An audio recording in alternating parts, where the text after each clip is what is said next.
prolonged Saudiled block on humanitarian aid and vital imports into Yemen could trigger widespread famine and bring millions of people closer to starvation and death, the United Nations and more than 28 organizations warned this week. If the blockade continues, if we run out of supplies, we're talking a matter of weeks, Rasha Muhrez, program director for Save the Children in Yemen, said before widespread famine and children starving to death. A malnourished child receives treatment at a hospital in the port city of Hodeida on Monday.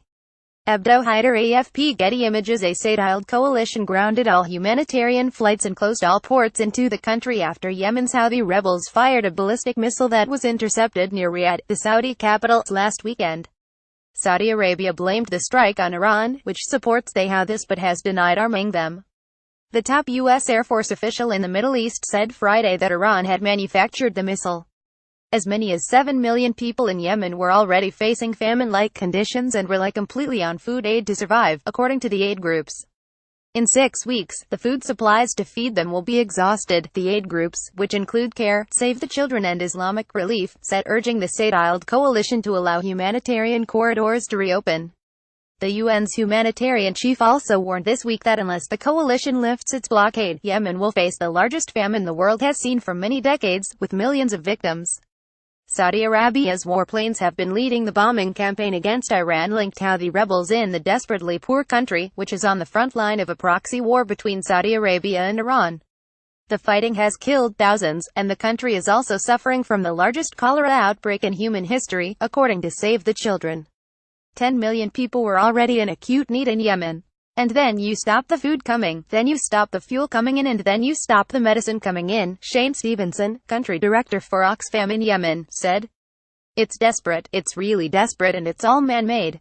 A child suspected of being infected with cholera cries at a hospital in the city of Hodeida.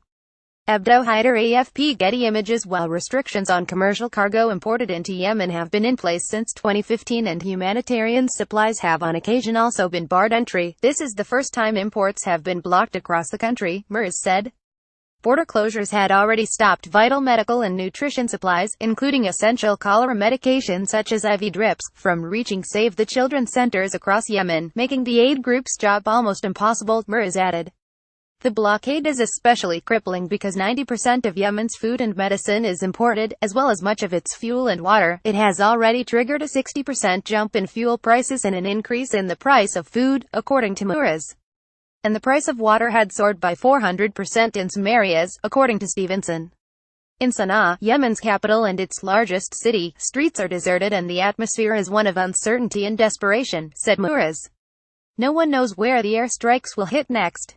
Long lines have formed outside gas stations and people appear visibly panicked as they hoard fuel, according to several of the people NBC News spoke to. A malnourished child receiving treatment at a hospital in the port city of Hodeida. AFP Getty Images file. The food situation is similarly desperate as supplies dwindle. Aid groups fear the risk of famine is real. The one thing keeping a lot of people from the brink of starvation is humanitarian aid, said Paulo Cernici, country director for the International Rescue Committee IRC in Yemen. If this aid stops, widespread famine will ensue, he warned. Yemen was already the world's worst humanitarian man-made crisis before the blockade started, so there's no resilience, no coping mechanisms, Stevenson from Oxfam said. People don't have anything to rely on anymore. There is concern about when is the breaking point, when is it all going to go to pieces and drop off the cliff, he added.